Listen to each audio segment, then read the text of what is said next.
So welcome everyone. My name is Axel Santana. I'm an associate at PolicyLink, currently residing on Muwekma Ohlone tribal land.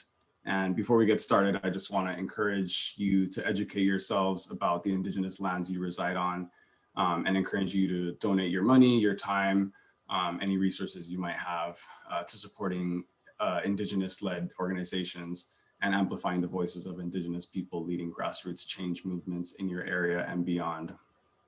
And so amplifying Black, indigenous people of color and frontline voices is what we aim to do as part of our work as the Water and Climate Resilience Caucus. We are a network of over 100 organizations across the country seeking to advance water equity through advocacy, communication, and solidarity acts. The caucus is co-chaired by PolicyLink, ourselves, and the Gulf Coast Center on Law and Policy, and we're super excited to be hosting this event today. As part of our work at PolicyLink and with the caucus, we understand the importance of arts and culture as a strategy and tool to advance policy and advocacy efforts. In that spirit, we convened a group of caucus members to be a part of a water and arts and culture work group, where we discuss how to leverage arts and cultural strategies in our work. And over the past 6 months, that has taken shape of this collaboration with the folks joining me on the screen today. And so I'll just welcome Nana Fofia Amina Bashir, a cultural organizer and activist who has been helping us lift up the importance of spirituality, mindfulness, and the cultural ties in our water work. We're also joined by South Carolina's finest hip hop artist, Benny Starr, who has been the artistic inspiration and creative voice in this initiative. And of course, the leader of a lot of this work, Mika Gadsden, cultural organizer and podcast host who has been spearheading a lot of the work we'll be talking about today. And so thank you all for being with us here today, and shout out to all the audience members for joining us. In a moment, we're gonna give you all a chance to introduce yourselves in the chat. But first, quickly want to share, to go over what we'll be discussing today so you know what to expect. Lupe, if you could just share the screen and show the agenda. So we'll be starting off with a little bit of a grounding exercise to help bring us into the present moment and remind us of our humanity in this work. And then we'll dig into the podcast that I mentioned and preview an audio clip so you can get excited for that. And then we're gonna get into a panel discussion about the creative process over the past few months and what worked well and what lessons we've learned. And then we're gonna ask you, the audience, a few questions via the poll feature on Zoom. And then we're gonna hear from our colleague Lupe about a film PolicyLink co-produced, and then share a clip from that to get you all excited about that as well. And then we'll share a tool that we put together that we hope will help organizations and artists collaborate more meaningfully and intentionally in equity and advocacy work and beyond. And then our last sort of section will be some time for questions from the audience, which you can chat in throughout the event using the chat or Q&A function. And then we'll close with a live performance by caucus member Seth Bernard as a final treat for you all for sticking around. Thanks, Lupe. And so with that, I'm going to pass it to Maritza and Ana Fofia to lead us through that grounding exercise.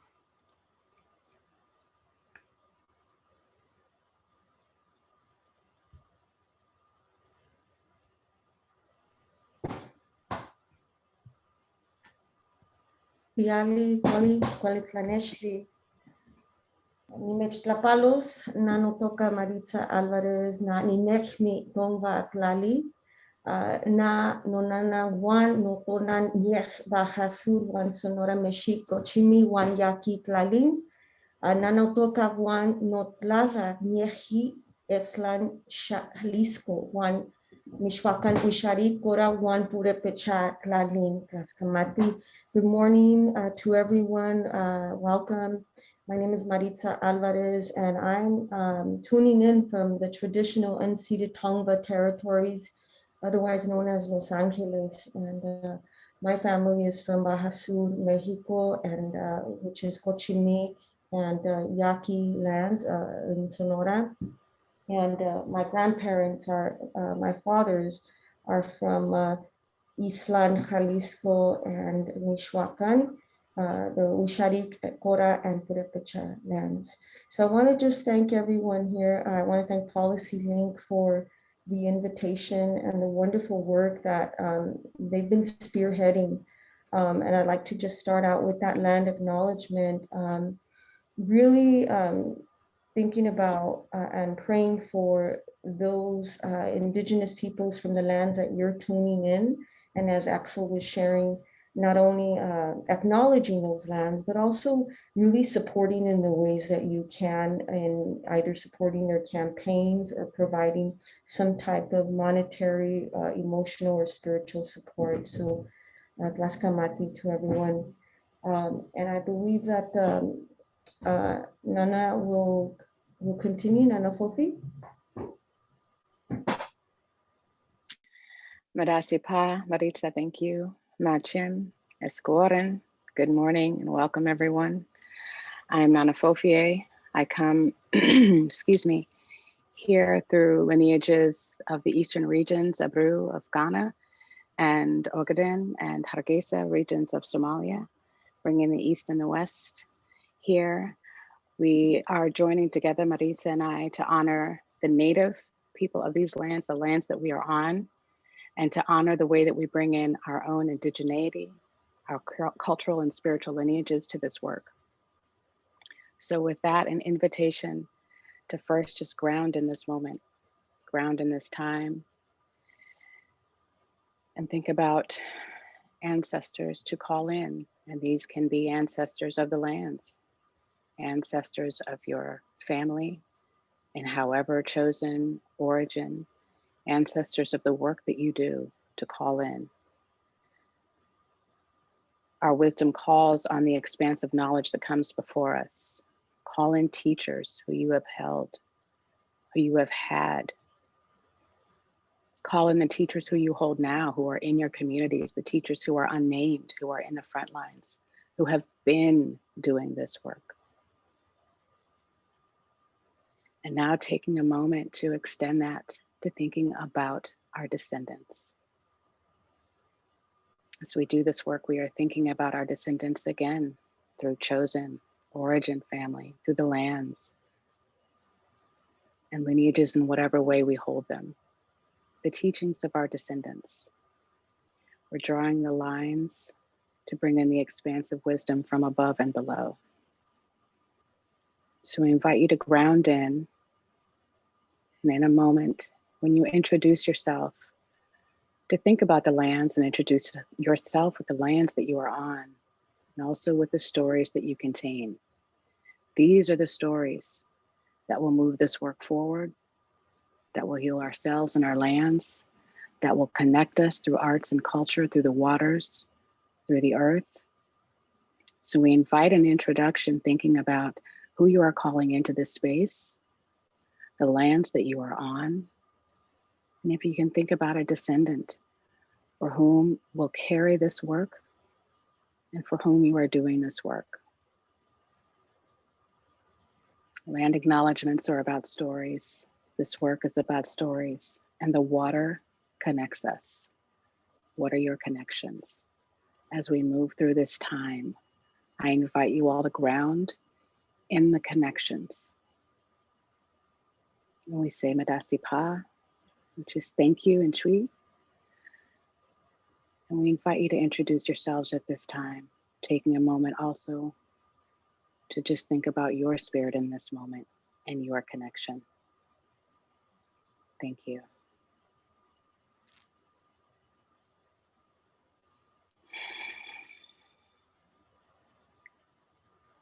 I know we can't all share verbally, but just to model, I'm Nana Fofie. I shared my lineage, a teacher of mine, Nana and Kobio Parabe King. I am on the lands of the Homa Nation, the Choctaw, the Chitimacha, known as Balbancha or New Orleans. I'm thinking about my descendants of my garden, my nephew, and my nieces, and my godchildren. I'm connected to the waters through the Mississippi River, my closest river.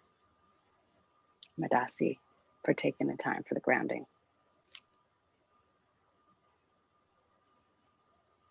Thank you, Nana Fofie. Benny and Mika, do you want to introduce yourselves? Benny, you can go first if you'd like, Benny. Sure. My name is Benny Starr. I'm a hip hop artist from the Low Country of South Carolina, a town called Pineville, South Carolina. Right now I am in Charlotte, North Carolina, which is Catawba ancestral lands. And during that grounding, I definitely was thinking back to where I grew up at in the Low Country. It's a small town where two of the lakes in South Carolina converge, Lake Marion and Lake Moultrie. And that was a big part of how I grew up and our practices and our culture and tradition. So I'm thinking about that in this moment right now.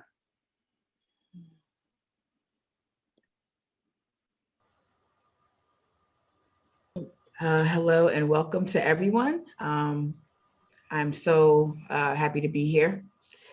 My name is Mika Gadsden. I am the daughter of Jim Crow refugees, and currently I am on Kasabo, the land of the Kasabo, the land of the Kiowa, the Combahee, the Wando. And I am extraordinarily excited to share what I think is very significant work, work that was led by or inspired by a close friend of mine, Benny Starr. And I think it will start some very important conversations in all of our respective communities. So thank you. Thank you, Mika. And as I mentioned, I'm Axel Santana, he, him, his, associate with PolicyLink, currently on Ohlone tribal lands. And I am thinking of my Afro-Caribbean and Latinx ancestors who, have a very, troubled and intense history and past, but just thinking of my grandmas and my uncles and ancestors in that way, and future nieces and nephews who I'm thinking of future generations of doing this work for. So really appreciate, Nana Fofia, you bringing that into the space. And for our attendees, if you could just introduce yourselves in the chat using your name, organization, if you're associated, pronouns, the land you're on, and any sort of things you would like to share that this prompt has come up for you. And while you're all doing that, we're gonna start moving to the next section, which we're excited to share this podcast that I mentioned earlier. And so, as you all are aware, with current events, the reality of climate change and the wildfires that are happening all across the West right now, the intensifying storms, Hurricane Elsa and other things, flooding in the Gulf South. I don't have to tell you what's happening in your community. I'm sure there's some way that climate change is showing up there. We really wanted to find a way to highlight these important issues and tie it to the great work that our caucus members are doing. And we figured what better way than a podcast, right? Everybody's doing podcasts these days, and that's one way that a lot of folks take in their information.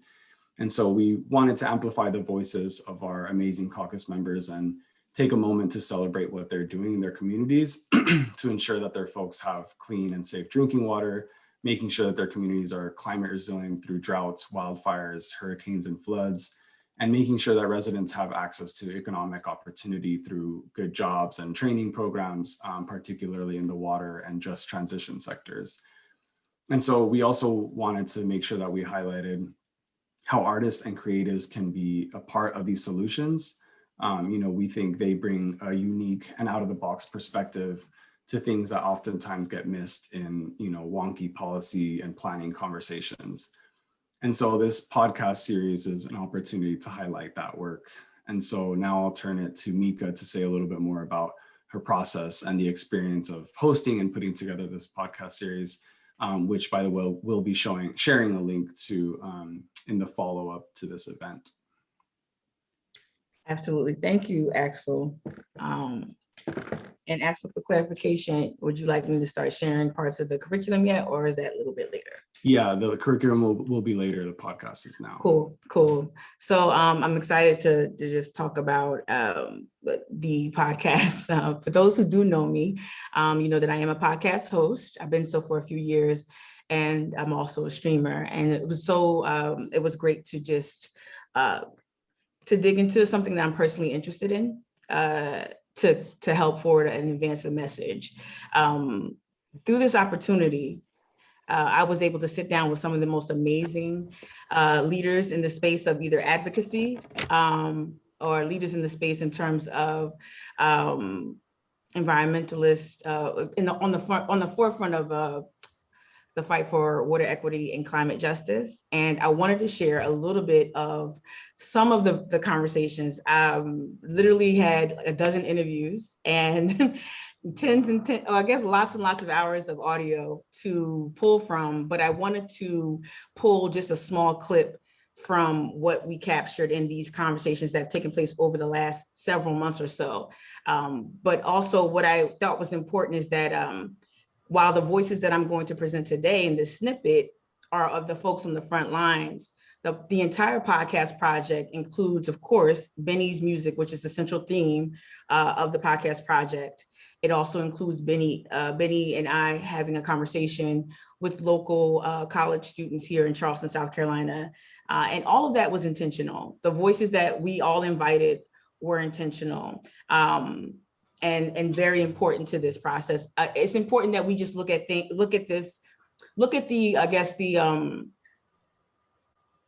when we enlist the help, the work of the artists, it's important to engage with their humanity and not just the product they produce.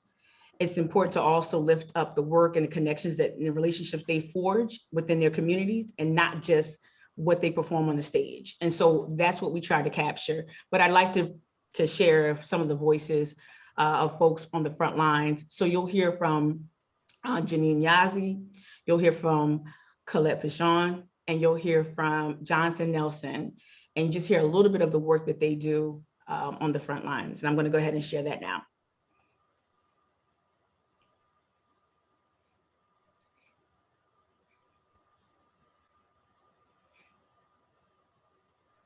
I'm very blessed and privileged to come from a peoples that still has and retains some of these teachings, because really what we're advocating for is a return to our original instructions.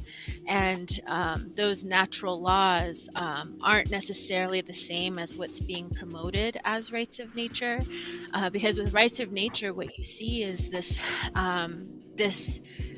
and I feel it's intentional, right? It's this like pigeonholing of the movement to protect sacred life by basically convincing us that the only way to do that is if we assimilate all of those systems and all of the value of them underneath these legal constructs and systems that we have no power over.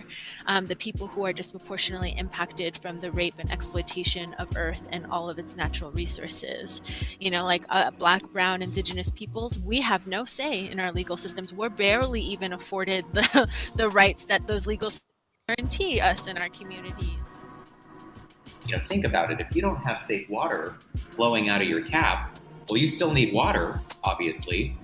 So what that means is many of the families that we work with are paying for water twice. Once for a water bill each month, for water that's toxic, that they can't safely drink, and then a second time for some other source of water, like bottled water. So that was the water affordability crisis we had before the pandemic. On top of that, we know that for decades there has been declining investment federally in our water systems, and that's made the water rates go up because of that lack of investment. And we know that we have just a growing array of challenges to our water sector, not the least being climate change, and that's making water prices go up and water rates go up. And so in California, because, and this, by the way, is true in most states, we do not have a water affordability program that's statewide and universal. Unlike most other basic utilities that have affordability programs, although in many cases they need to be better and stronger. But for the water sector, for some reason we left that out. I guess at some point we decided, and we don't need to provide water affordability assistance for water. Water is not important. And that lack of a water affordability program has been really difficult. In the aftermath of Katrina back in 2005, lots of folks came home, and I was one of those folks who did. And they began to look at the recovery through whatever their profession or perspective was. And I was a newly minted lawyer at the time, and started looking at disaster recovery through a legal lens, and started a program and now an organization that enters the conversation around climate change through climate disaster, and works specifically with communities of color on the front line of climate change to build structural shifts toward climate justice and ecological equity. So we're literally trying to change the laws, the policies, but also our cultural traditions, our societal norms to actually shift us toward climate justice and ecological equity. So yeah, I got my start. I like to say I got baptized in Hurricane Katrina, in the waters of Katrina. I got my fire lit in the explosion of the BP oil drilling disaster 5 years later. Started making the connections between climate disaster and the acceleration of the climate crisis, and now dedicate my time and my work to really building movement, and also building the legal structures and legal support necessary to get that movement toward climate justice and ecological.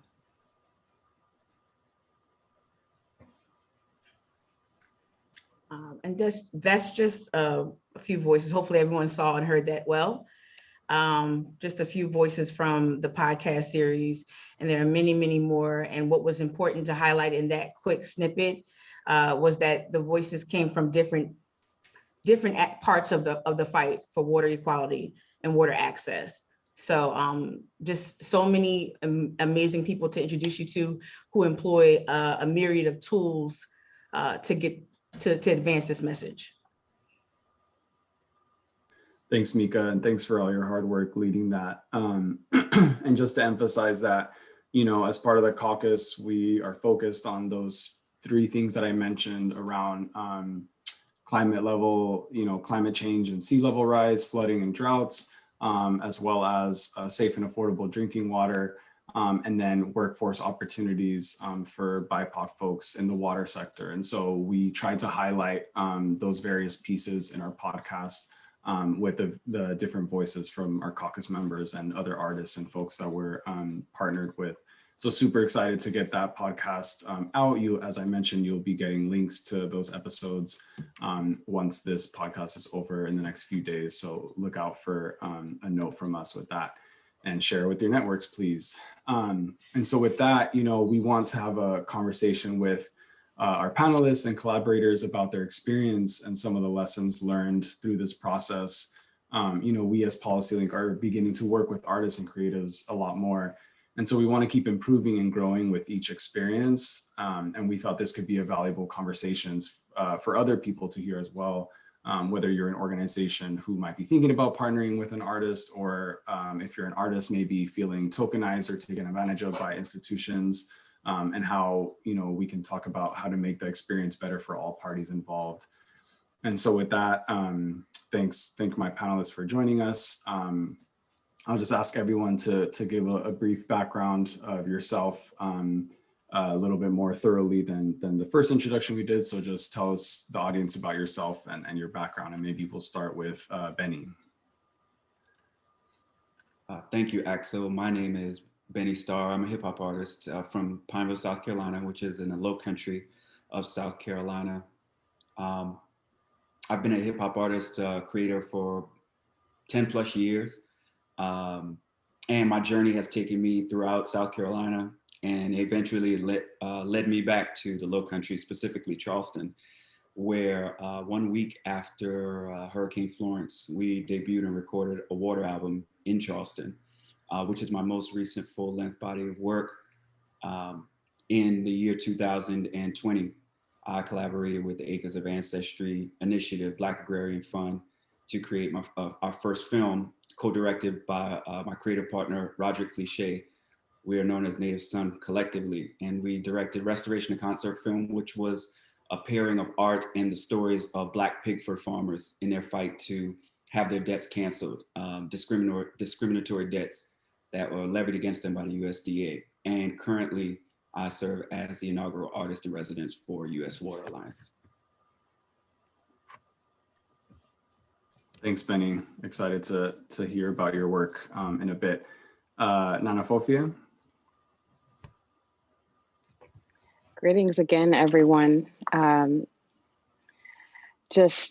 still sitting with the beautiful offering of Mika's work, of Tamika's work. Nana Fofia, she, her, and Sa.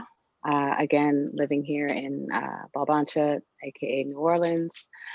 I come to this, I'm an artist, I am a therapist, I'm a spiritualist, what is called an akomfo, who has been working as a cultural organizer and blending and making sure that we're integrating and reintegrating. Let me be clear, our history has been of integration of our traditions, of our arts, and of our indigenous wisdom in these movements. So that's the work that I do, excuse me, through an organization called The Wind and the Warrior, where we did our first Sacred Waters pilgrimage last year.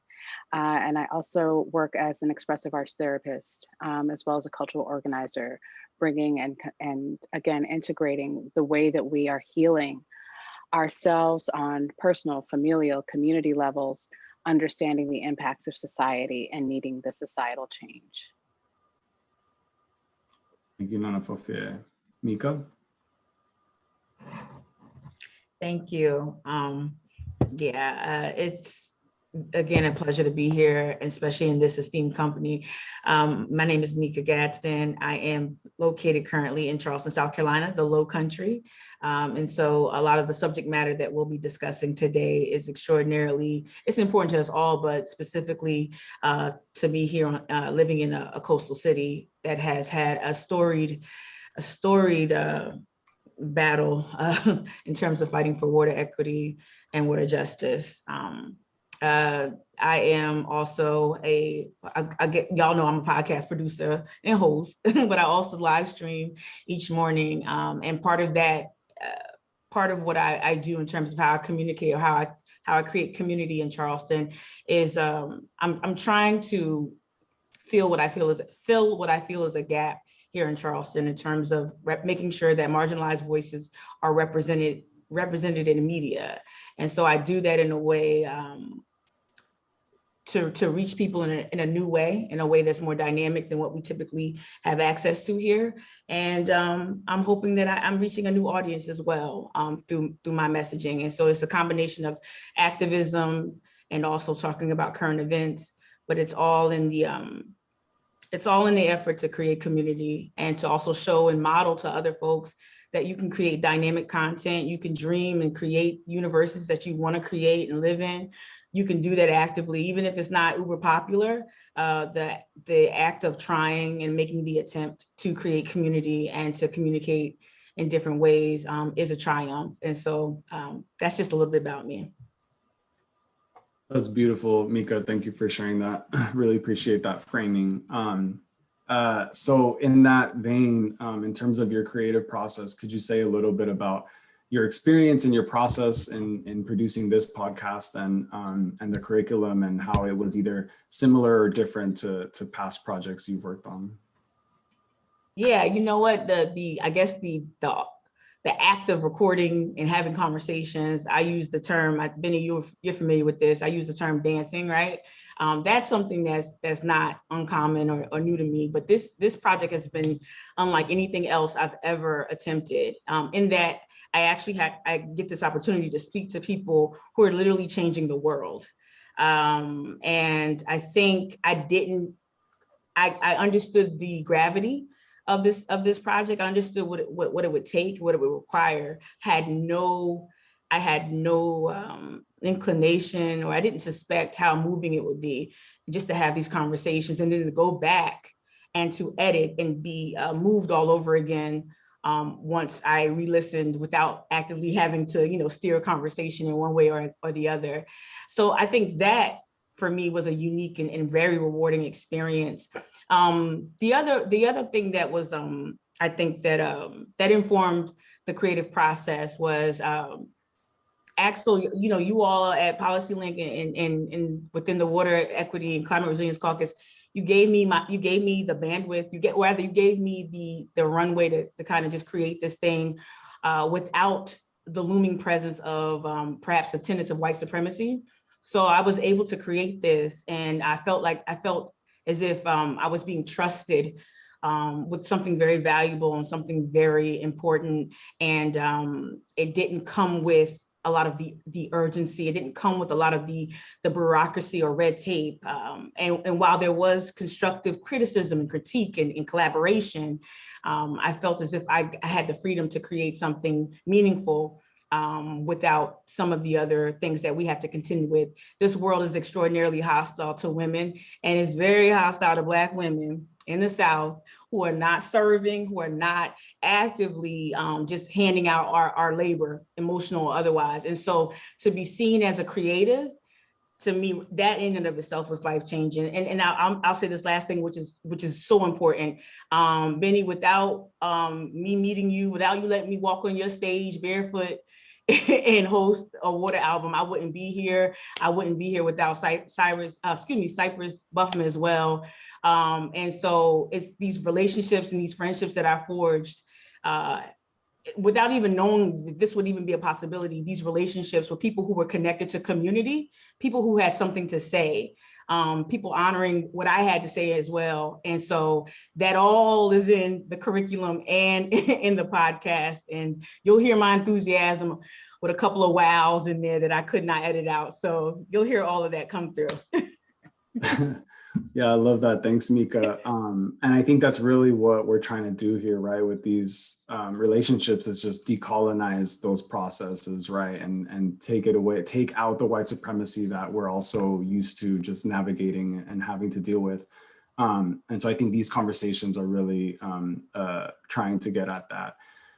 Similar question for you, Benny. How was this process, either similar or different to any of the other projects you're currently working on or have worked on in the past, whether that's with U.S. Water Alliance or the Acres of Ancestry work? Oh, that's a good question, Axel. And I have to go back to just the time after meeting Mika. Mika alluded to her walking barefoot on the stage. When we did the Water Album show, she was the host, and she had to ground the space. She definitely did have to ground the space, but it was important for that to happen.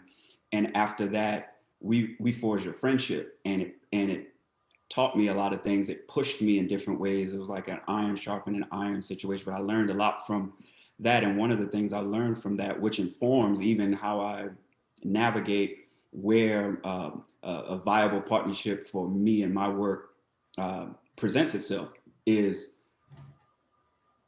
leaning into process and not just relegating my value to this thing that I can create, this product. Because so often that's what happens to artists, and it is especially artists that look like me. We get valued. The valuation is made specifically on this final offering or this final rendering of a thing, and everything that leads up to that moment, all the things that you employ to get there, to create this thing, to build this thing, to develop your skill, to bring your full self to that project, is tossed by the wayside. And that comes from many experiences of people, engaging, organizations or folks engaging you and trying to sell you short or trying to devalue you, or you'd be surprised at some of the experiences that I have, and Mika can attest to it, especially in the low country of South Carolina. But it's been similar to partnerships with the work with the Water Equity and Climate Resilience Caucus has been similar to partnerships with Acres of Ancestry and even in U.S. Water Alliance as well, because there's been such a focus on process and my full self that I'm being able to bring to the table. Also, which is something incredibly important to me as an artist, we've been able to challenge the lifespan of a creative offering. So often we live in this market-driven world where it says, oh, this song has been out for a couple months, it's old now, we need you to hit us with something new, assembly line. But artists are not machines, we're human beings, we're people. And these partnerships, they removed that constraint of saying, hey, no, we value you, we value your history, we value the full self that you're bringing to the table, and let's challenge the lifespan of a work. Is the work salient? Is this work meaningful? How can we incorporate, how can we partner with you and open up possibility? So in that way, that's something that I look for in all my partnerships. And like Mika said, that's something you can also find in the curriculum. Thank you, Benny. Yeah, I really appreciate that that point that you just made. I think when we were having conversations about this panel, you coined a phrase, "the process is the link." And so just thinking about the process as being as important or even more than the product itself, right? And I think that's something that we're trying to make sure we lift up and we show value to, that even if nothing comes out of it, right? The process itself was something valuable, that was a learning opportunity for both the artist and the partnership that was there. So I'm really excited to be having that conversation with you all. And Nana Fofia, you know, something we talked about a lot and something that you really brought to the space was the importance of culture and spirituality and how water is a perfect way to bring that into work, right? We talk about water policy and all these things that are happening in current events, but we often forget about the fact that we need water as a basic human right, you know, to drink, to recreate, to just live in general. And so I think bringing that spirituality piece is also important, as it is important to different cultures and in different ways. How do you feel like your experience with, you know, spirituality and your teachings, how did you bring that into the space, and what do you feel like were the outcomes of that? Oh, thank you. What a question. I think, again, going back to the process. So if we're able to really call in all the wisdom, and we can sometimes get fumbled with labels of artist or spiritual or all of these things. But if we can just realize the culture, the arts and culture, and the ways in the broadest sense that they have always been a part of this, the same way that we want to approach how we work with the lands, how we work with the waters, which is that, yes, we talk about it as a human right, but first and foremost, we engage with the waters for their own being, for their own existence, for our honoring of the waters as their own beautiful parts of this environment. And when we do that, then that opens up again the wisdom. And so when we talk about spirituality or creativity, all of those are the process of engaging. They're the process of inquiry. They're the process of collaboration or internal inquiry. And it's the same way that we can do those with the waters, because just like we're doing this for the waters, not just as a right, but how are we also working with the waters for their own healing? And so we want to be able to have that connection. And once we engage through our cultures, and once we have that curiosity with, how did my ancestors do this? How do we do this in different indigenous traditions?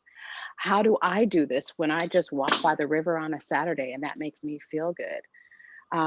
Those are the ways I think that we get the answers, and again, in the process, to so many questions that can seem harder than they really are. And so to bring that back in, the way that I bring that back in is through demystifying spirituality, through demystifying even arts, because there's not a one of us that doesn't have creativity. And there's not a one of us that doesn't have some kind of a link, whether it's the way you used to play outside, whether it's that you like to put a glass of water by your door, whether it's the way that you pray before your meal. And it doesn't have to be religion or anything dogmatic. It's just, what is the way you connect? And so after years of organizing, I was an activist and organizer and all these things for so many years, Wind and Warrior came about from all of us, again, the reintegration and seeing that we actually do this. Let's figure out in this time, how do we name it? And how do we get intentional about it? And how do we talk about the connection of our healing that is needed in this work, along with the healing that is needed for the lands and the waters? And from there, we just, again, it just became the process of, look at the art that comes up through altar work. Look at the art that comes up through somebody bringing in their tambourine and we just have a song. Look at the art that comes up through, if you hear Benny's album, then also look at the album cover. Look at the art that comes up, right, with the collaboration of the album cover and what is on the album, with the way that Mika, looks at that and edits it and brings a whole new product from the wisdom that's already there. That's all, that's what we're doing. And that's how I have come to work with this.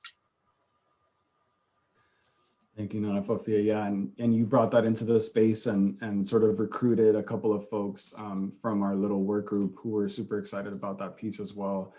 So really appreciate you all bringing that and reminding us of the importance of that. You know, in our federal policy work and other things, we could get really wrapped up and caught up in those technical aspects. And, you know, obviously the work it's important. But it's also important to remind ourselves of why we're doing it, why it's important on a personal, intimate, you know, physiological, emotional, spiritual level. So thanks for reminding us of that. So coming back to this sort of partnership, you know, between artists and organizations, this question's for everyone. What do you feel are some of the challenges with such a collaboration, whether it's, you know, the one that we just are going through or other partnerships you've been a part of?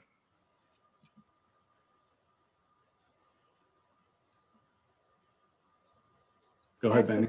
Oh, I was going to ask you to restate the question before Benny speaks, though. I just want to hear. Yeah, just what are some of the challenges of a partnership between artists or creatives and organizations? For me, I think thinking you're partnering with art with already having some, my most fruitful partnerships have been the ones where we've been able to remove these constraints and allow the artist to be an artist, allow everyone to think creatively. When I first started working with Acres of Ancestry, for example, this topic of the Black Pigford farmers and their debt and land loss and everything, I didn't come in thinking I was going to make a film.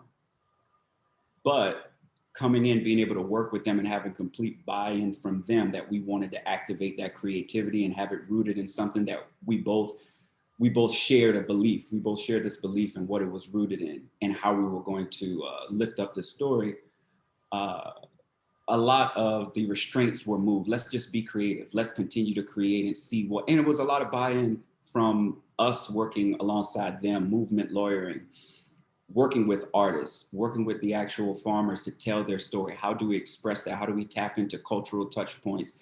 How do we maintain the authenticity of the story, not co-opting anything? Similar things with working with the Caucus with this project, and also working with U.S. Water Alliance to come in as an inaugural artist in residence as a hip hop artist in a sector that I don't know where a lot of those types of partnerships have been very prevalent, but to come in and be able to immediately recognize, okay, this partnership isn't dependent on you creating an EP or an album or this. If you do, amazing, but we want you to come in and activate your creativity and engage. And we're going to engage with you. And immediately after, you know, being there for a few months and realizing, oh, let's utilize the artistic process in a way to activate creativity to affect internal processes so that we can advance equity all throughout and not have art siloed in a way where it's just a guitar seated by the window when people come in a restaurant and playing. That's one use of it, but it's so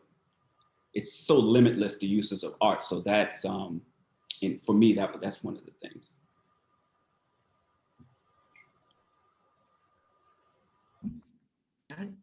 Oh, go ahead. No, please go ahead, Mika. No, I just wanted to underscore, I think I've never even had to entertain questions like that up until I think I collaborated with Benny as he was creating this body of work, a water album. And it was through that collaborative process where both he and I both were met with disappointment after disappointment after disappointment. And we really shouldn't be disappointed, but we really, like, I'm gonna speak for myself, I really believed in the body of work. I believed that how powerful it was, but the fact that we had to constantly convince people. And I think as we both matured in terms of what we did and kind of went our separate ways, I'm imagining, Benny, maybe this is true for you, but I know it's true for me, that you were placed in situations where you didn't have to convince anyone anymore. You didn't have to convince anyone of your worth. You didn't have to convince anyone that this is good, this is a good thing. And when you can just encounter partners who just know that you have value and you don't have to jump through hoops. I think that's just so transformative, and it frees up another level of creativity when you don't have to contend with that.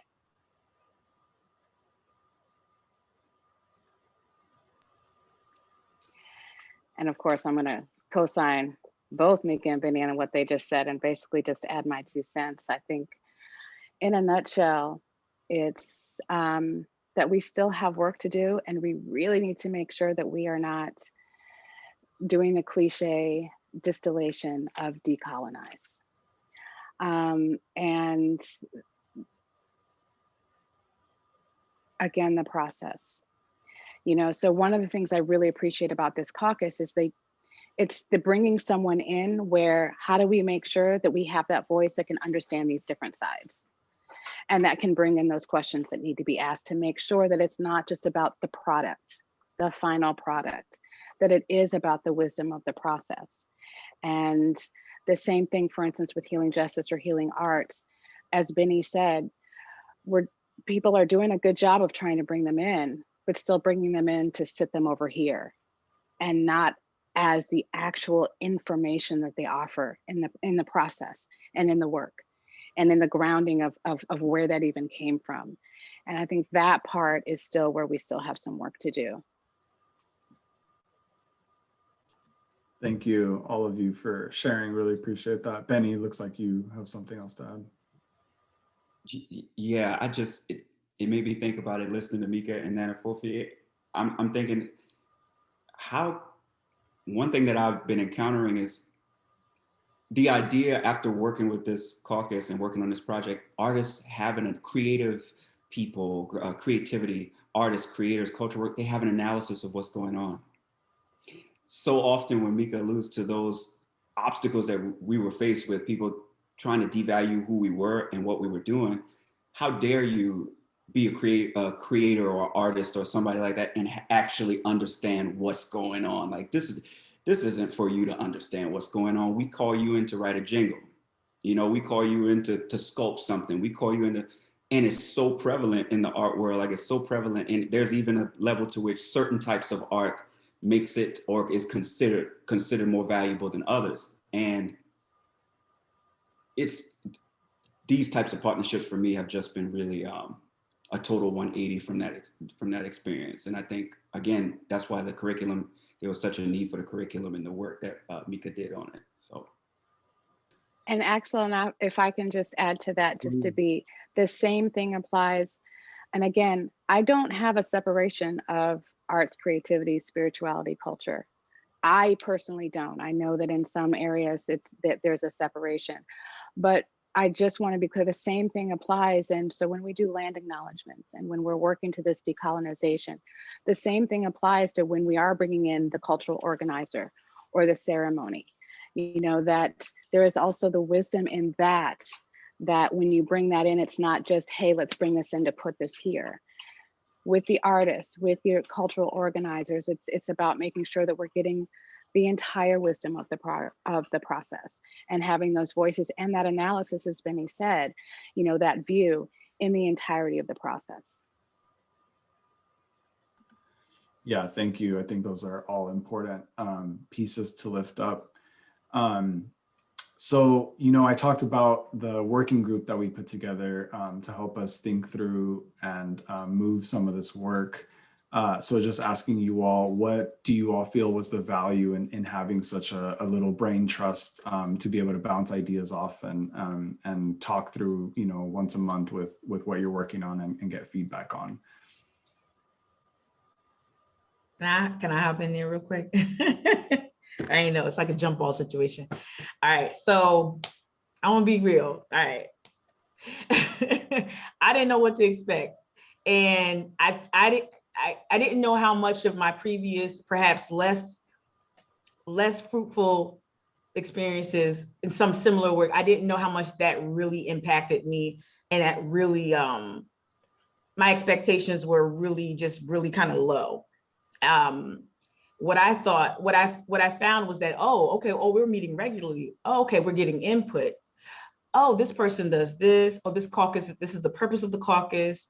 You know, I was introduced to so much And it was a little bit like I was taken aback because I've never had partnerships that with that type of commitment to honing what this is, to crafting what I've never had the patience.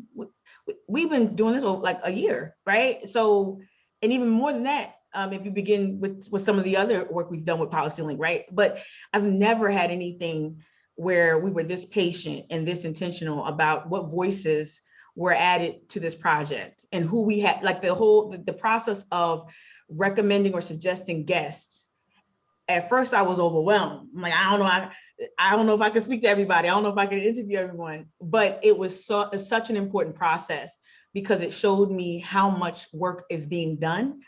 And it showed me, it also deepened my commitment to dismantling environmental justice here in Charleston, South Carolina. So the work that I do with the Friends of Gadsden Creek, this process only strengthened that. I mean, I thought I knew something. I thought I knew a couple things. Then you'll sit and you listen to Colette Pichon Battle, or you'll sit and listen to Nana Fofier. You're like, oh, you got a little humbled there. And it's a good humbling process because that's where the growth began. So I thought I knew some things, but this process taught me so much more. Thanks, Mika. I think the feeling is mutual. You know, we learn just as much from artists and creatives as you all can learn from advocates and policy wonks. So these partnerships are important, I think.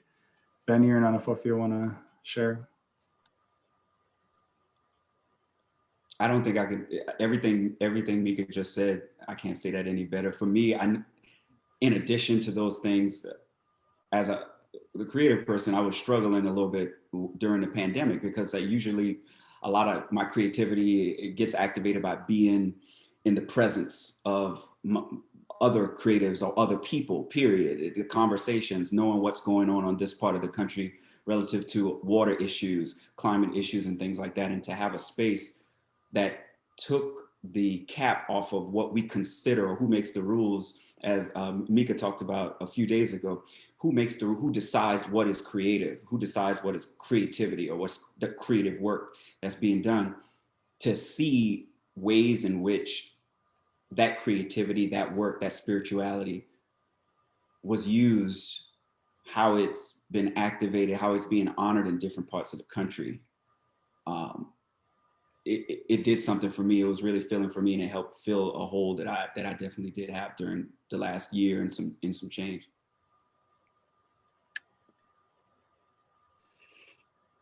Yes, to both of those. And please trust and believe, I have been hyped and nourished and filled by you, Mika, by you, Benny, by Axel and Lupe through this just as much. And I think, and since you mentioned, definitely, I was going to mention her anyway. Of course, Colette Pichon Battle was partnering. She, Women Warrior and Colette Pichon Battle partnered for the Sacred Waters Pilgrimage. And I bring that up because it is a way that we bring in, okay, who are the artists and cultural organizers? Who are the folks who know policy and are doing this kind of groundwork? How do we come to work together? And then, this is the thing, how do we then say, okay, this is someone to place over here.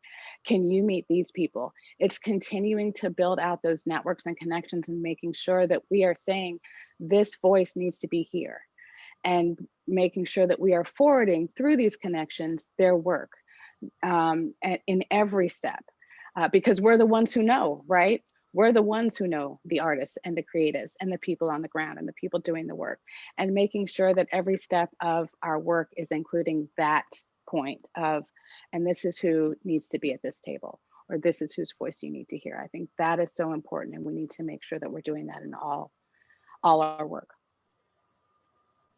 Yeah, I appreciate that. All the points you all raised, I think, are important. And I'll just add that I think this working group sort of helped support, the creative process. I think, oftentimes, as you all alluded to, we bring in artists and we just set them on the side and say, go do this thing on your own, just figure it out. Whereas I think if we create some sort of advisory board working group to help support that artist, it brings them in, right, in a more meaningful way. There's different perspectives there that are brought up that maybe the artist or even some of, people like me who are managing or coordinating the work might not think of, right? And bringing in their different perspectives. And so I feel like having a group of folks sort of brain trust to be able to work through those things, I think is super important. So just a takeaway from me. And so just lastly, winding out this panel, if there's any other sort of last takeaways or things you want to share with the audience before we move to the next section. And I'll just start with Mika. Are you asking if I had anything else to add? I'm so sorry. Yeah, just any last takeaways or. Yeah. No, I think I have a lot to say around the curriculum aspect of the program. Great, Benny. I would definitely say one of the things me and Mika would talk about, and just being in the presence of the work group and Nana Fofier, how do we honor the work, right? So what I would say is, if there are people, organizations, people who work at organizations, people who are doing work that are looking to engage artists and partner with artists, I would definitely want them to engage with the curriculum, because there was a lot of work put into it to take this collective wisdom and experience and apply it so that we can do really salient work, so that's what I would want them to do, engage with the curriculum. I guess one last thing, both about the curriculum and then just also the work of this group, excuse me, is when we talk about the connection of how do we spread the message? How do we get folks involved? How do we take it to policy? The work of this group was in, first and foremost, listening and seeing each other. Like, we really came together, and it was so beautiful, listening, seeing each other, learning from each other, and then calling in what we do and being able to have that discussion without just a lot of the other stuff that tends to come in. And that's the important part, because this is what so many in our communities need in order to be a part of that discussion where we're trying to get folks involved to change policy. And so if we start with that, listening, seeing each other, hearing each other, learning from each other, like what this caucus just did in order to even make this happen and make this curriculum happen, to be able to share that curriculum, to me, that has been just filling my spirit over the past however long that we've been working together. But it's also a blueprint, just like the curriculum, of how we can actually get this work done. Can I just make one? I did have something to say. I think when it comes to the podcast and also the curriculum, I don't believe I was charged with the task of necessarily creating policy prescriptions or anything like that. I don't think that was the aim, the intention, or the goal. And so I want to make sure that people manage their expectations. The curriculum and the accompanying podcast content is all about the conversation. It's all about speaking to those from the front lines, centering those perspectives. It's more so analysis and then an engagement tool on how you can better engage your community. So I just want to make sure folks are just managing their expectations. It's not about policy prescriptions. I'm gonna leave that to Policy Link. They got that. What I try to specialize in is just inviting you into these conversations with people on the front lines. Thank you, Mika. Great point. And folks, if you stick around, you will find out a little bit more about the curriculum in a few moments. So just with that, closing out this panel, really thank you all for all your great work, your advice. Really just, we couldn't have done it without you all. So a virtual round of applause for the panel. I'm sure people are clapping at home. So thank you for your time. So moving to the next section, just thinking about what you all heard from this panel, we just want to poll the audience with a few questions. I'm going to launch the poll, and they are sort of individual questions. So we'll take, a few moments for each question and see what the answers are. So if you are at home in a comfortable space to answer these, please do. We'd love to get some information about who's all in the audience.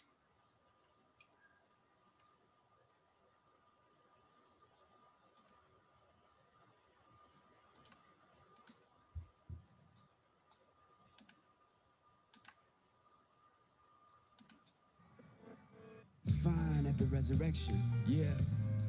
Can you picture me naked, sick, just gonna play some background music while we do this poll.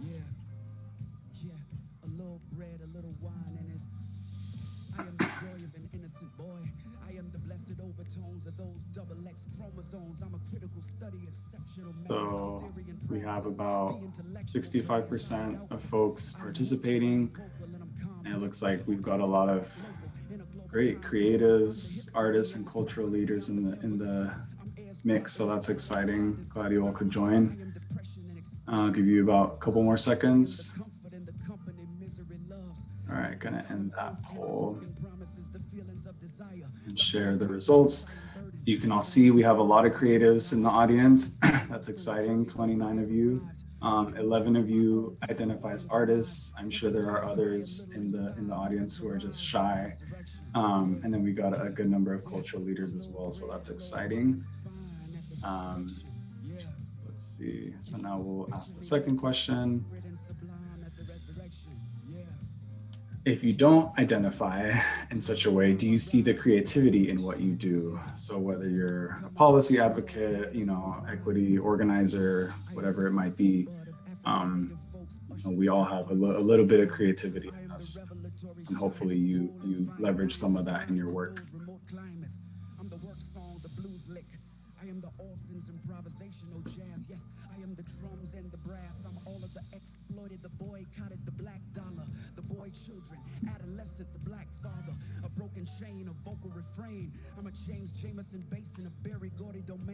So the votes are coming in. Give you a couple more seconds. Finish up. And excitingly, 90% of you see the creativity in what you do. So that's exciting. I'm sure that inspired you to join today's webinar. So thanks for joining. And for those who say no or not sure, you know, let us know if you need support in thinking about what parts of your job or work are creative, because I'm sure you could find something.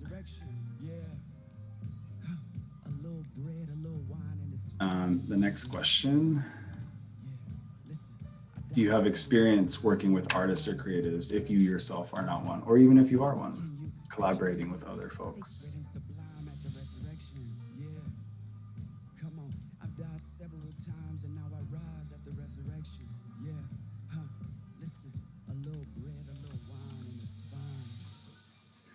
The votes are coming in. We have a good amount of folks who have done some collaboration, so that's exciting. Give it a couple more seconds. All right.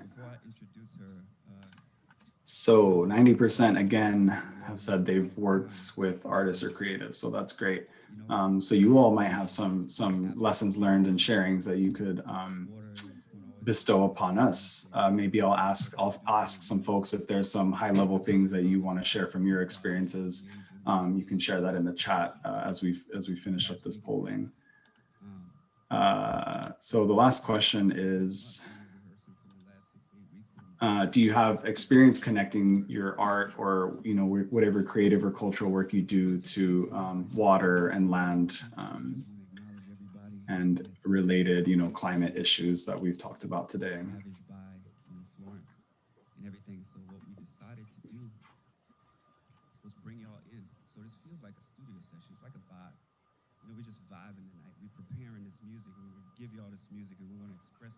This one's a little bit more varied.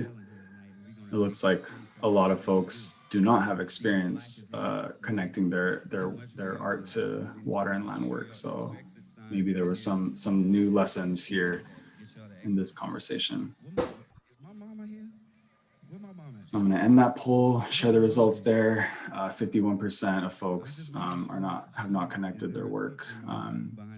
There's no wrong answer. I'm sure there's other important work to be done. And so, maybe this conversation has inspired some of you to think about how you can connect your work to water and climate work.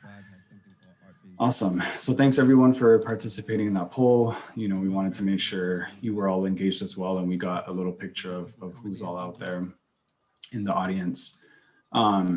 So with that, we'll turn to the next portion of this conversation, bringing up our colleague Lupe to talk to us a little bit about a film that PolicyLink co-produced and premiered a couple months ago now.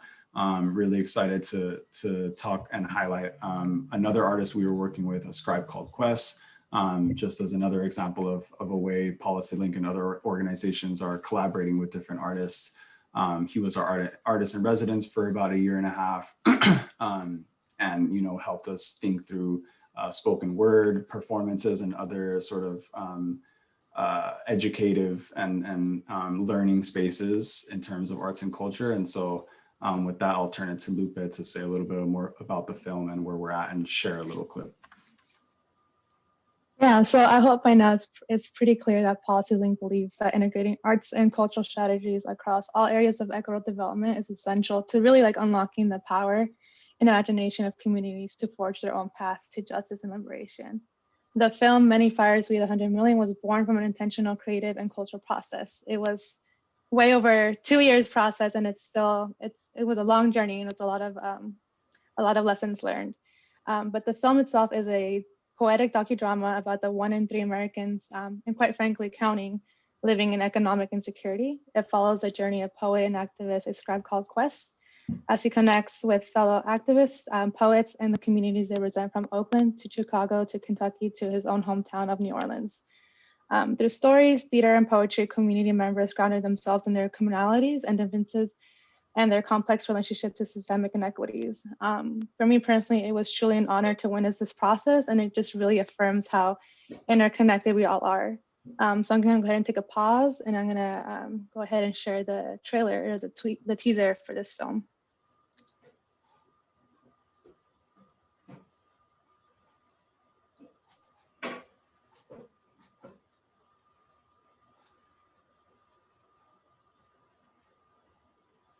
Picture 1960s newspaper clippings and teeth hanging on a string like a book of life.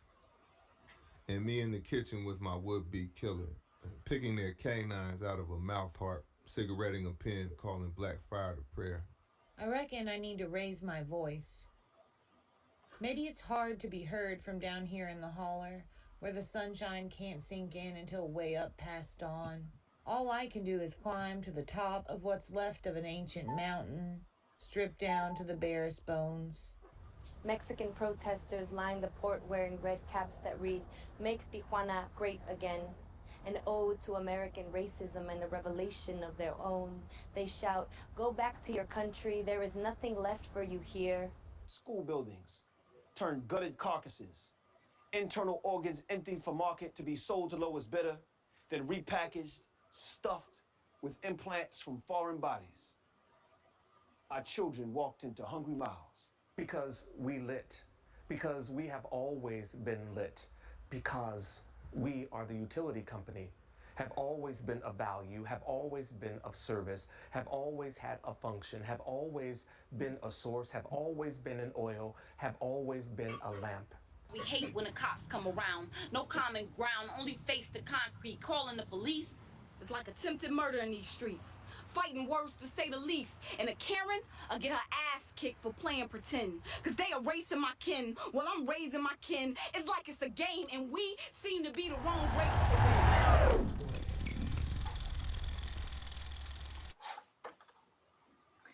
win. Yeah, so, this is truly a poetic love letter to the many revolutionary struggles aflame around this country. Currently, the production team led by Quest and executive director Jason R.A. Foster, they're working on bringing this film to the world via film festivals. So far, it has been accepted into the Baja Film Fest in Tijuana, Mexico, and the Bronze Lens Film Festival. Also, shout out to Benny because his very own restoration and concert film was also selected for the Bronze Lens film. So if you'd like to follow the journey of this film, feel free to sign up via manyfirefilms.com. There may be a community screening coming near you. Lastly, please keep an eye out for the launch of our own microsite for the Water Equity and Climate Resilience Caucus website. And thank you. Thanks, Lupe. Super exciting stuff. And as she mentioned, we will be launching a microsite where all of this content will live, including the podcast, the curriculum, links to that film, resources, other products that our folks will be producing as well. So look out for a link to that. And so next we're going to move into a conversation about this curriculum that we've been alluding to. Thank everyone for patiently waiting. I see some questions in the chat about the curriculum, so hopefully some of those get answered next. So, we wanted to share this tool with you all. We're calling it a water album curriculum, thoughtfully leveraging arts and culture to inform policy. In many conversations with artists and cultural organizations throughout our work at PolicyLink, we've heard that it would be valuable to have some sort of tool or resource for people to use that outlines some promising practices for collaborations between orgs and organizations. We've heard and seen many stories of artists feeling tokenized, being taken advantage of, or not respected and appreciated, or even meaningfully compensated, right, for their work or contributions. And so with Mika's leadership, we put together a resource that pulls from Benny's experience as an artist navigating these spaces and lays out some principles and tips for how thoughtfully engaging artists in policy, advocacy, and equity work can be more meaningful.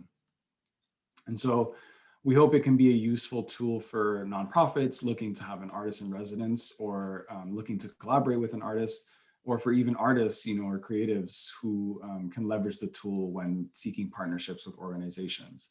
And so with that, I'm going to turn it to Mika to say a little bit more about it and show you some highlights from the tool. Absolutely. Thank you so much. I'm going to go ahead and share my screen so folks can see what we've been working on collectively. Hold on. Whoop. Hold on one second. Want to make sure I get the screen. Okay, here we go. Hopefully everyone can see everything well. If not, just drop it in the chat. But this is basically the water album curriculum, as I mentioned earlier. It's informed by this. Amazing body of work, which is a water album, which was recorded live here in Charleston, South Carolina. The album in itself includes a lot of important messages around environmental justice, mental health and wellness, and other forms of oppressive forms that impact the lives of people living on the margins. But the goal or the task or the challenge is, how do you take that? How do you distill some of the themes from a water album, and how do you create an engagement tool? A lot of what was created came as a result of hours and hours of conversations that Benny and I had, both as just friends trying to chop it up about working and creating in Charleston in the Low Country. And also when we joined PolicyLink for this project, a lot of conversations that he and I had about his experience and his evolution as an artist, and his evolution as a person who has as a trusted voice in the space of environmental justice. So what I did was I tried to bring in a lot of the themes from the actual album itself, and have that reflected at least aesthetically. Our water album is was recorded and is available. I don't know if it's still available, Benny. It's available on vinyl. So there's 4 discs complete, or rather there's 2 discs. And 2 discs. But anyway, I use this disc format to kind of create the structure of the curriculum, and everything is broken down into sections here. As you can see, I'm going to try to get a little faster. Again, I can't speak highly enough about both Benny and Nana Fofie in terms of their leadership on this project, their influence, and everything that went into it. Just can't speak highly enough about it. These are the core objectives that I think are important. We wanted to identify and explore ways for you to apply what's included in the curriculum in your partnerships whenever you're approaching artists, right? Artists or creatives. We also wanted to make a connection from artistic expression and analysis. A lot of people, Benny lifted this up, a lot of folks don't see artists as being capable of providing analysis, but they very much are, especially thoughtful artists. And we also wanted to model what intentionality looked like in terms of artist engagement. Don't just hire them to do the thing and then go home. There are ways for you to maximize that relationship with the artist or with the creative. And you literally can create anything you want with that artist. There are no limits. And so don't impose any limits, and especially don't introduce white supremacy to that. Now, I won't go through each and every section, but I wanted to go through some of the sections that are really important. I think that drive home a lot of what Benny has offered from his perspective as a performing artist. The sections that I guess the four sections are very important, right? So how does it look like to enter into these relationships with the creative? This was a byproduct of a more recent conversation, this checklist here that Benny and I had, and kind of bringing this all to a close. And it's important that we look at things like appreciating the artist and their perspective, embracing that boundlessness that I just mentioned, allowing that artist to explore all these different types of ways that they can express themselves. You know, and you might tap into a talent that you didn't know was there. For example, Benny is a recording artist, a hip hop artist, and now he's a filmmaker. You never know where an artist's capabilities can take you. More than just a performer, I think that's critically important. Here in Charleston, Charleston does not place a value on the artist, especially the artists of color. Typically, they place a value on the artist once that artist has amassed some sort of mainstream success. Think about a Grammy or something like that. But there really isn't that many, there aren't that many areas or communities where you can foster an artist's talent and let them dream boundlessly. So I think that once you get a chance to really sit with this curriculum, this checklist is hugely important to think about when you are trying to connect with an artist. Benny mentioned the word oh, zoom tight. Benny mentioned the word process several times as he presented today. Process is very important. And I use that to inform some of the next couple of slides, right? So, you know, after a Water album, Benny was inundated with requests to speak and to show up and to teach and to facilitate. But not all of those opportunities were created equal.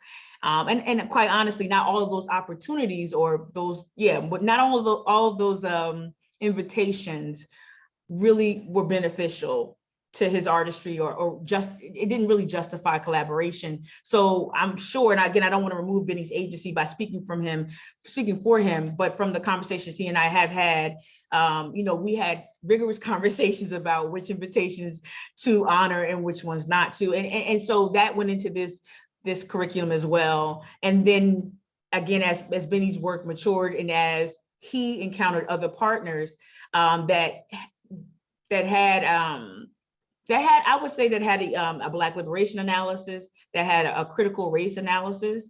Once he encountered partners like that, then his work and his artistry was able to flower. And that's just me from the outside looking into some of the other partnerships that Benny was a part of. And I think that's critically important. It is a process.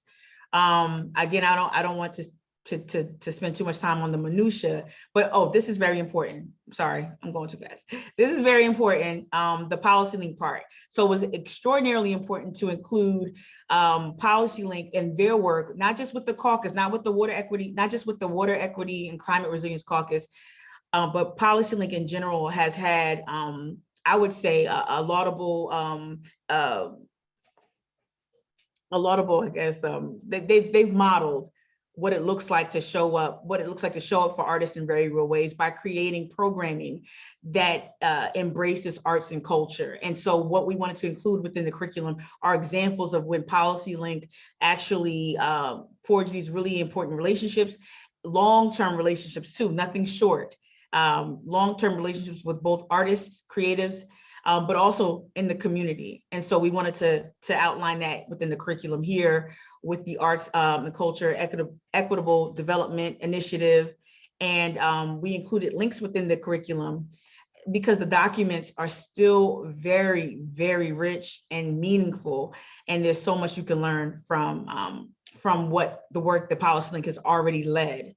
And it's a lot that organizations could learn from if they just take a look at Policy Link's history of involvement with artists and arts and culture initiatives. Again, we created access to that. I wanted to incorporate, quite literally some of the assets from their research, their studies, and create links to that so people can see, hey, this organization was able to successfully model what it looks like to have meaningful and intentional relationships between the artist and creative communities, the extended creative community. I think there were, I want to end on this note. I know I'm looking at the time. I want to end on this note and leave time for other parts of the program. It's critically important. This now, Benny, you're gonna have to give me license. Give me some artistic license, Benny, because I'm gonna speak for you. You know, a lot of times Benny was again invited or asked or requested to participate in work that, quite honestly, it showed that folks didn't know who he was. Folks didn't know what he did. Folks would suggest that he play piano. Folks didn't have, you know, and what it taught me was that folks, there was an element of white supremacy that always made its way into these conversations, these less fruitful conversations. And so I wanted to include a quote from Bell Hooks here that indicts white supremacy. And it's one thing to like an artist, to be a fan of the artist, all of that is great, but your fanaticism has no place in this discussion. You really have to, when you're going to forge these relationships, it's important that you're actually looking for like really meaningful art. And that doesn't mean Grammy Award winning, or it means you have to really find a really thoughtful and a powerful storyteller, and not just, you know, what you look for, what you're mining for, what gems of brilliance you're mining for. It matters.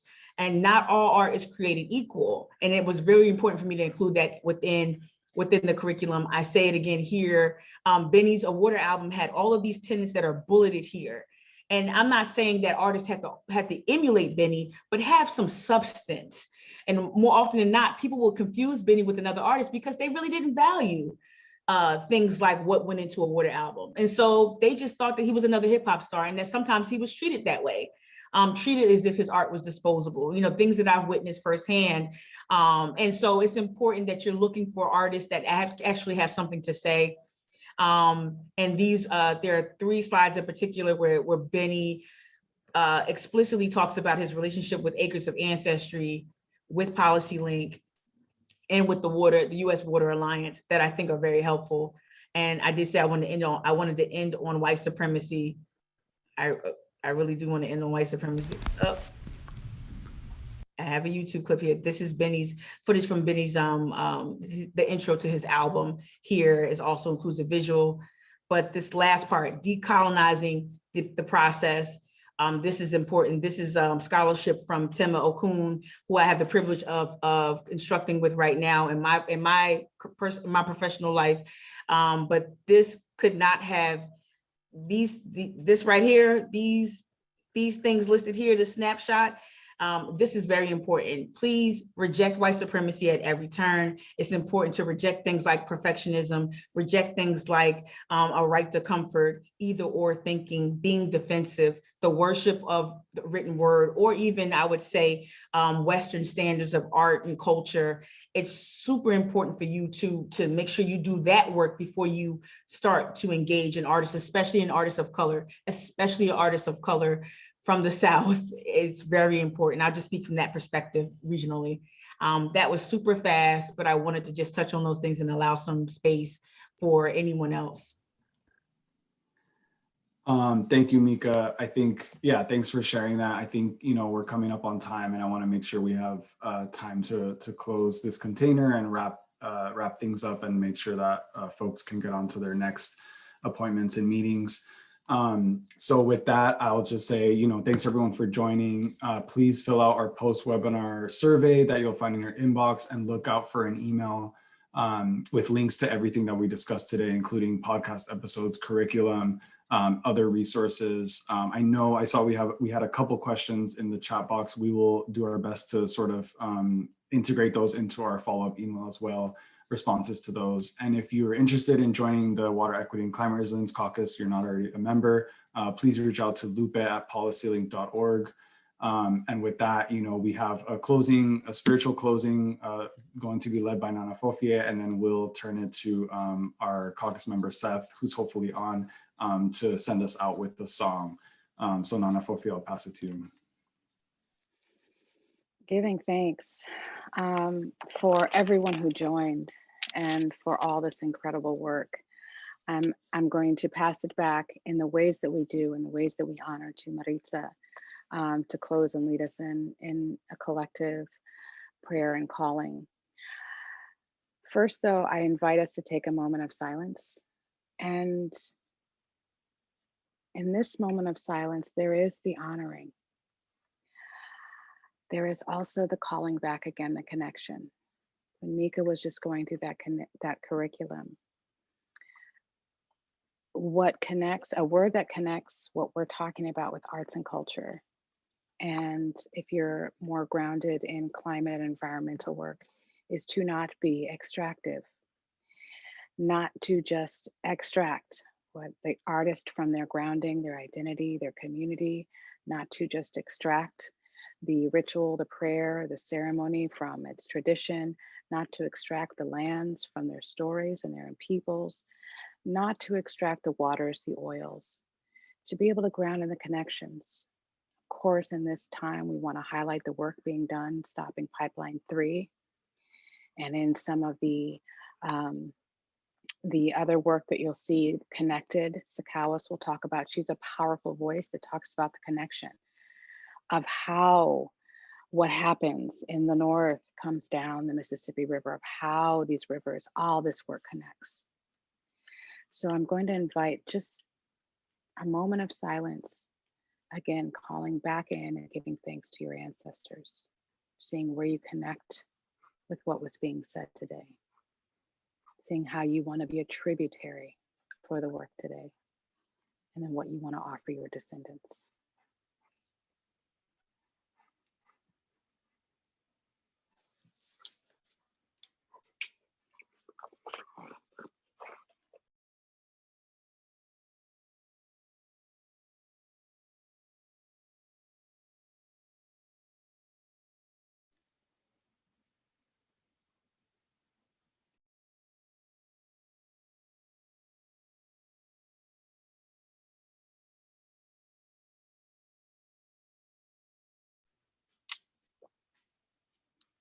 Giving thanks once again with a deep breath for us to again collectively connect. I'll turn it over to Maritza. Kaskamati, Nana Fofi, thank you to everyone. It's such wonderful and powerful work that everyone is doing. It's a beautiful space to be a part of. And I just want to, in a good way, again, thank our ancestors here in Tongva territory. And in a good way, I'd like to share this song. It's a brief song that'll help us to close and remember our prayers for our Mother Earth, which is what we are doing. We are trying to come back into balance, and everyone is doing it in their way, in the best way that we know how. So just real brief, this is Tonat Singh, which is our beloved Mother Earth, and we're thanking her.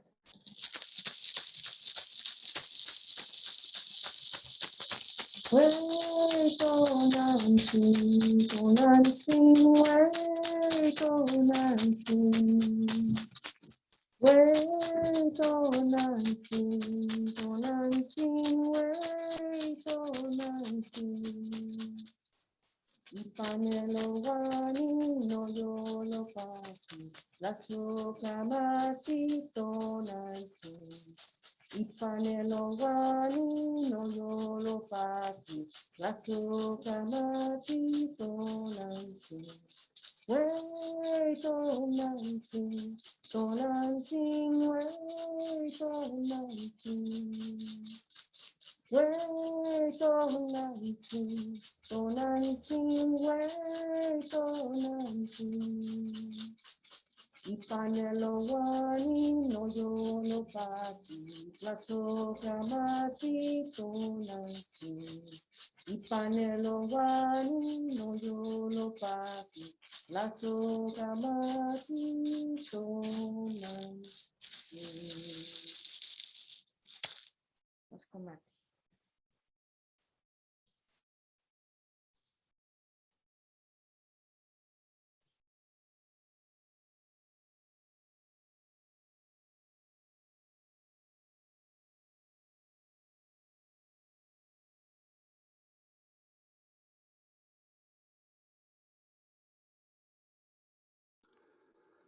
Thank you, Maritza and Nana Fofia. I really appreciate that ending. I think in the interest of time, we're gonna forego that other song, but we will share a link to it in our follow-up email. So just really thanks everyone for sticking around. Hope you enjoyed the webinar. There will be a follow-up email asking you, survey asking you for your feedback, and then we'll send a follow-up email with all the information as we mentioned before. So thanks everyone. Have a good rest of your day, and we'll be in touch. Bye all.